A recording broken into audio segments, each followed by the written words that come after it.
Bom, a gente vai retomar os trabalhos aqui da oitiva e já estamos caminhando para o final. Teria mais algumas questões, Nádia,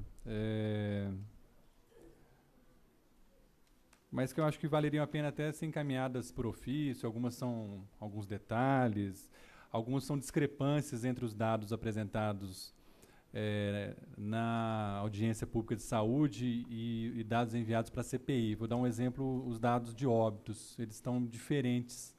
Talvez teve algum erro aí no fechamento, não sei. Tranquilo, pode Tá? encaminhar que a Então, gente talvez seja melhor, em vez da gente avalia, sim. ficar aqui debatendo se é uma coisa ou outra, é melhor encaminhar por escrito esses dados que estão mais discrepantes. Da mesma forma, não é para ser chato, não, mas é porque acho que é uma coisa que pode ser importante, que é essa questão da cross. Depois a gente vai enviar por escrito também, porque depois eu fui ali buscar os papéis e tal, do que poderia ajudar nesse debate, mas depois a gente encaminha por escrito também, porque também há uma diferença que eu acho que importa para a cidade. Acho que não é uma coisa secundária, não. Né? Até porque eram assistências pagas pelo governo, e a gente quer entender qual que é a diferença que tem entre o período anterior e o período atual.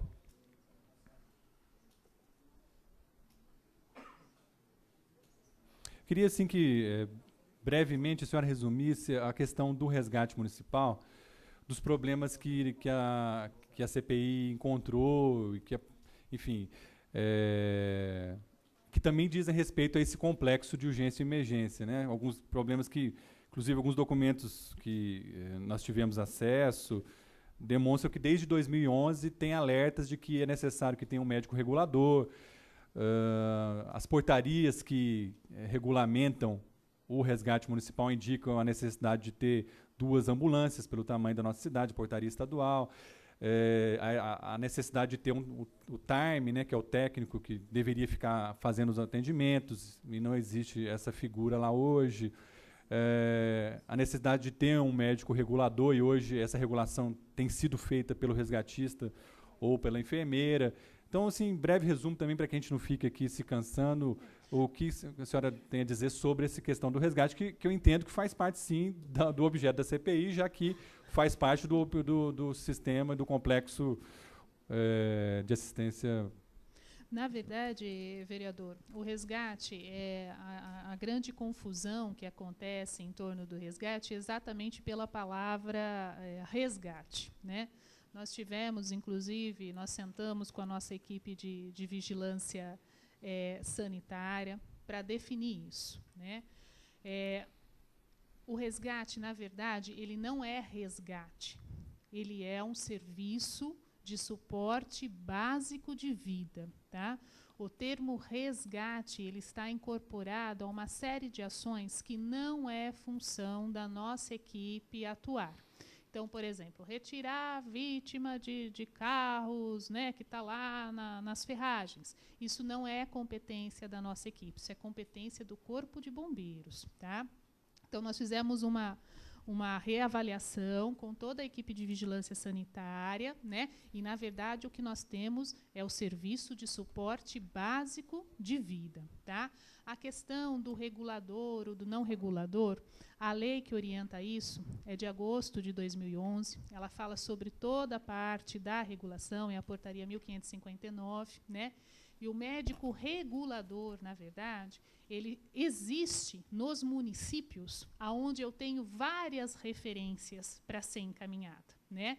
Então, é aquele médico que vai receber a ligação, apurar o que está acontecendo e dizer para onde a equipe vai levar, né? Então, isso são grandes complexos de regulação. E regulação em todos os níveis de assistência, não é só na urgência e emergência, tá? Então, por exemplo, numa cidade de Campinas, que eu tenho vários hospitais diferentes, com disponibilidade de vários serviços diferentes, o médico regulador faz jus, sim, porque é ele que vai dizer para a equipe que está lá na rua para que hospital aquela equipe vai levar.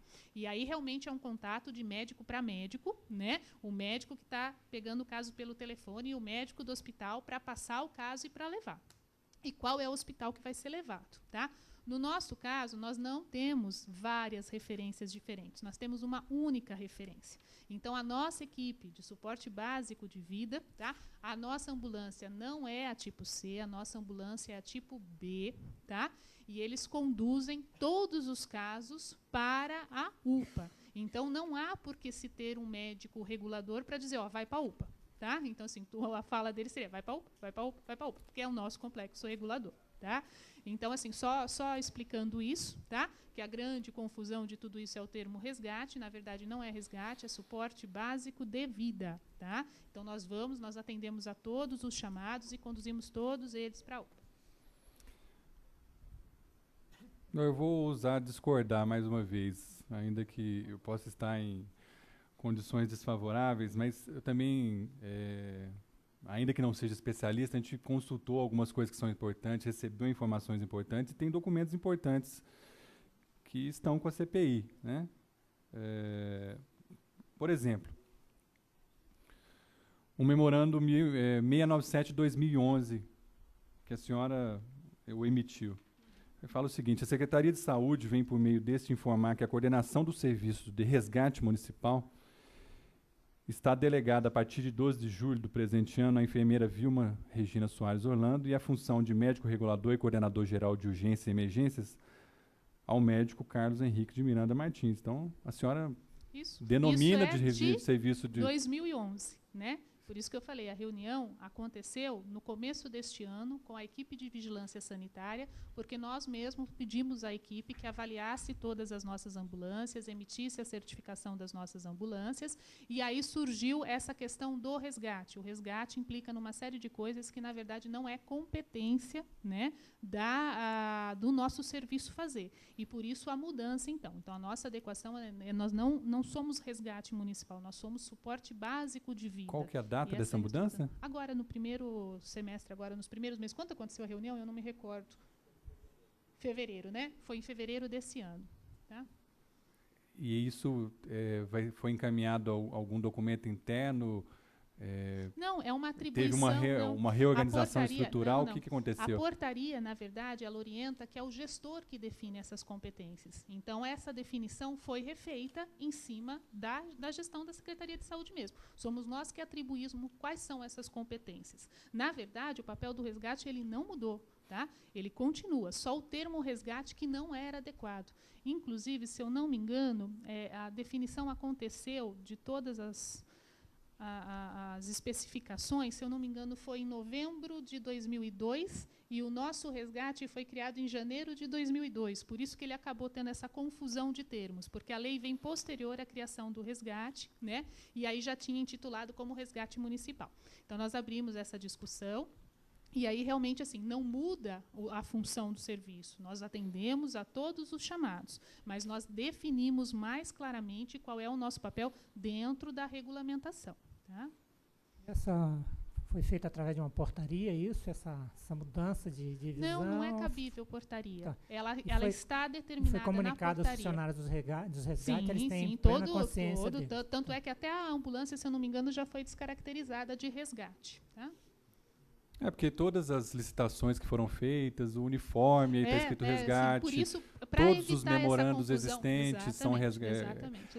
Os documentos, tá correto, mesmo do governo anterior, do Calu Donato, o governo Milton Serafim, os documentos que vieram para a Câmara, tudo. A criação realmente foi assim, ó, quando ela criou, se eu não estou enganada, foi em janeiro de 2002 a criação do resgate, né?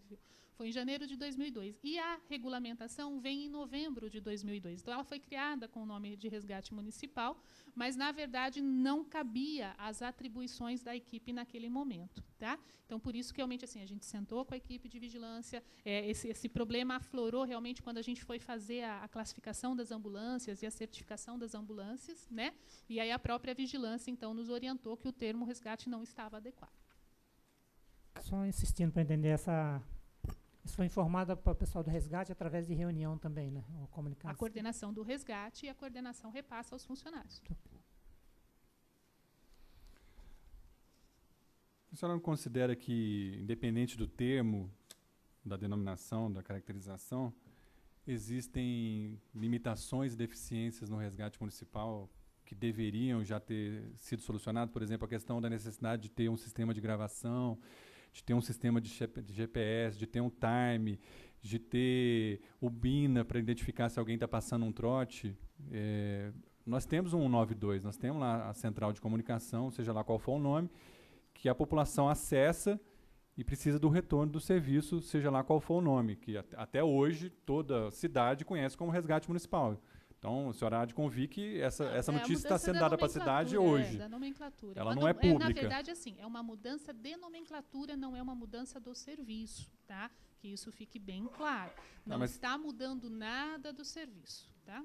Portanto, a senhora não considera que tem essas questões que já são há muitos anos levantadas? Que a gente poderia até abrir, vereador, uma discussão específica sobre o resgate, mas assim foge realmente ao objeto da CPI. E assim, se quiserem abrir uma discussão sobre resgate municipal, eu me coloco à disposição para a gente discutir, enfim, N problemas. Se tem BINA, se não tem BINA, se grava a ligação, qual a influência disso, para que eu vou gravar a ligação, qual a importância disso. Enfim, a gente abre uma discussão sobre isso. Mas realmente, se a gente for discutir essas especificidades, a gente vai ficar até 1h da manhã.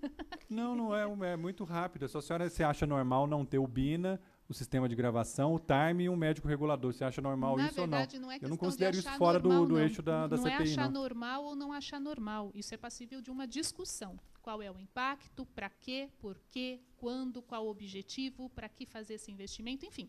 Aí é uma discussão muito mais aprofundada, não é só normal ou não.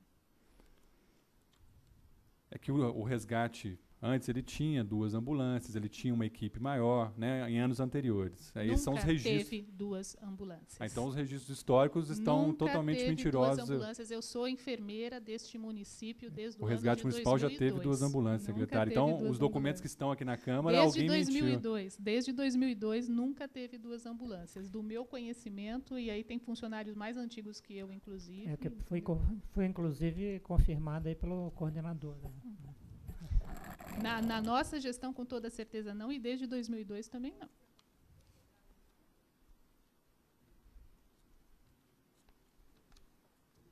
Tem um documento que o Carlos Henrique Martins, coordenador de urgência e emergência, que ele envia um alerta para a Secretaria Municipal de Saúde e assina como coordenador de urgência e emergência e também como médico responsável por aquele setor, onde ele elenca todos esses problemas e solicita,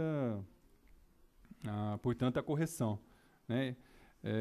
Também não vou ficar insistindo, mas aqui tem muitos documentos onde... Enfim, a gente pode abrir uma discussão sobre isso onde sem nenhum problema. a terminologia, a caracterização é de resgate municipal. Mas tudo bem, a senhora está colocando publicamente que foi mudado o foco e... Não foi mudado o foco.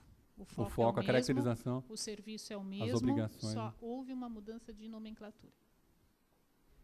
Então, deixa eu fazer de uma outra forma. Essa mudança de nomenclatura, ela acarreta em que a menos as obrigações em relação a resgate? O serviço continua o mesmo.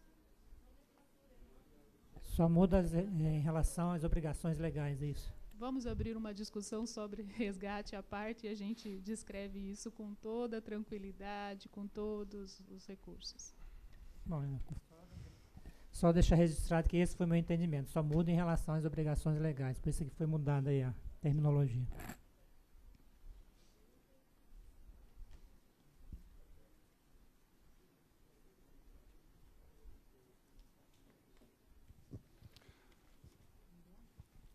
Secretário, só mais 2 questões que a gente queria levantar.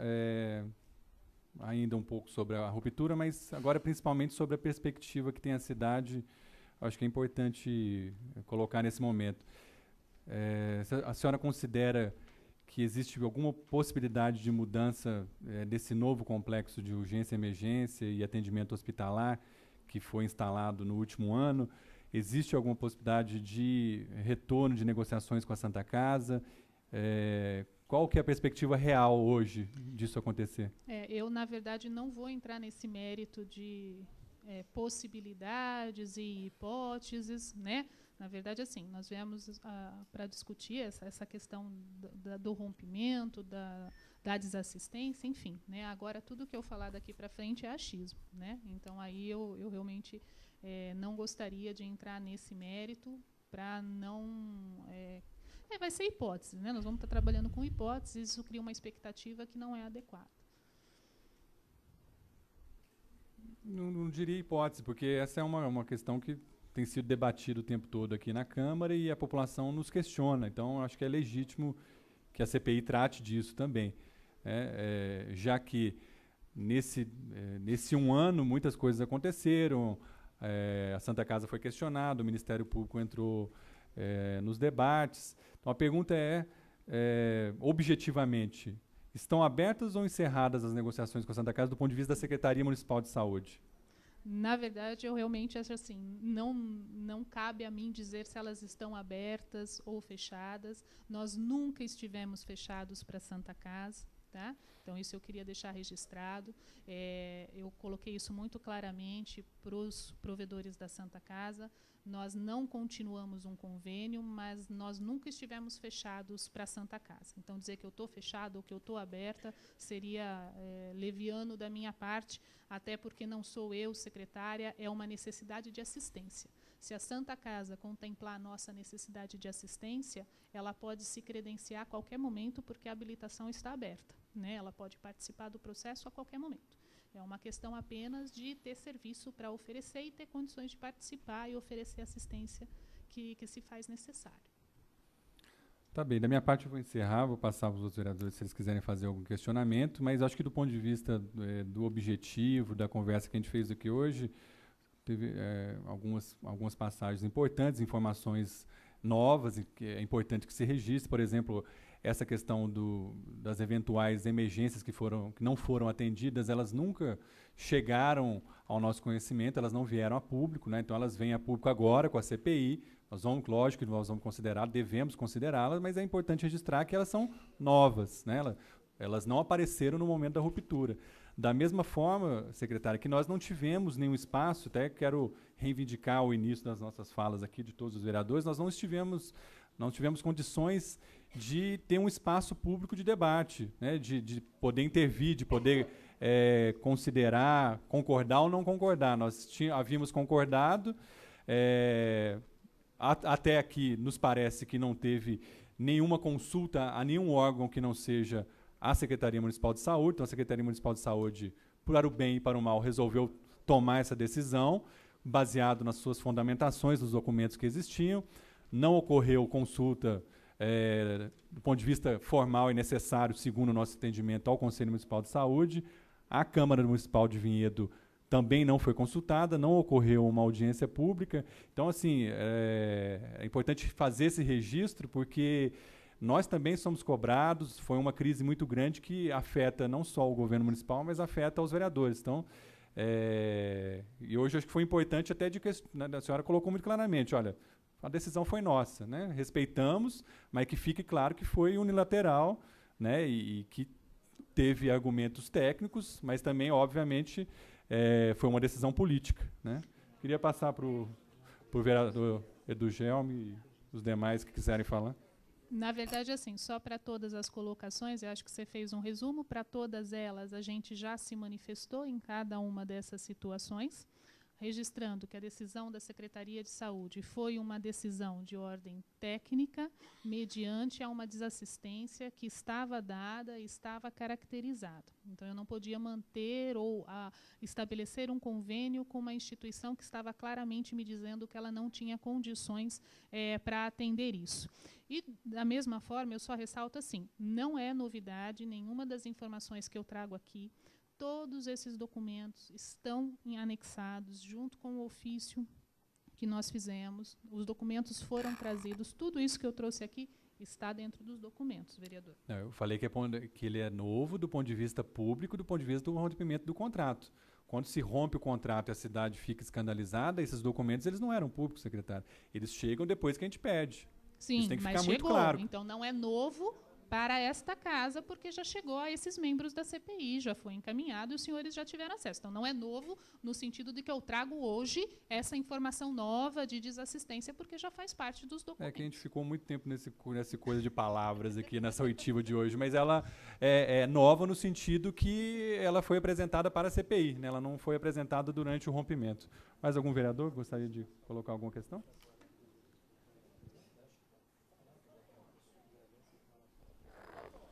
Mas é só para finalizar e deixar claro, quando a gente fala que não é novo, o documento chegou a pedido da CPI. O que eu digo que a Câmara, os vereadores, não sabiam desses documentos naquele momento da ruptura do contrato. Então, por isso que a gente falava na estranheza da ruptura.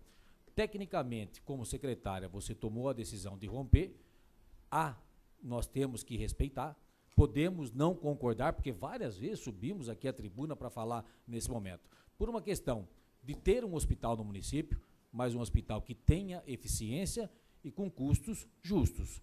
Não é justo a municipalidade pagar por mais daquilo que vale. Então, essa é a premissa de se ter um hospital, de se ter a Santa Casa, pagando-se um valor justo e um bom atendimento à população. Então, o intuito é esse, não é criticar A ou B. Tecnicamente, tomou-se as decisões, voltar a falar que os documentos, ele vem aqui à tona, mas agora na CPI, talvez se esses documentos tivessem tido um pouco mais de conversa entre o Executivo, o próprio Legislativo, talvez o caminho pudesse ser outro. Mas o que a gente entende é o seguinte, o caminho tomou-se de um jeito. O que é que nós vamos fazer daqui para frente? Então, temos que estudar o Legislativo, o Executivo, e acho que vem contribuir aqui para que se possa tomar uma solução com relação à Santa Casa. Mais algo? Bom, agradeço a presença da secretária municipal de Saúde, essa oitiva, os demais vereadores que nos acompanharam, todo o público presente que acompanhou entusiasmadamente a oitiva, e agradeço a paciência de todos até aqui e desejo boa noite. Nada mais havendo a tratar, declaro encerrada essa oitiva.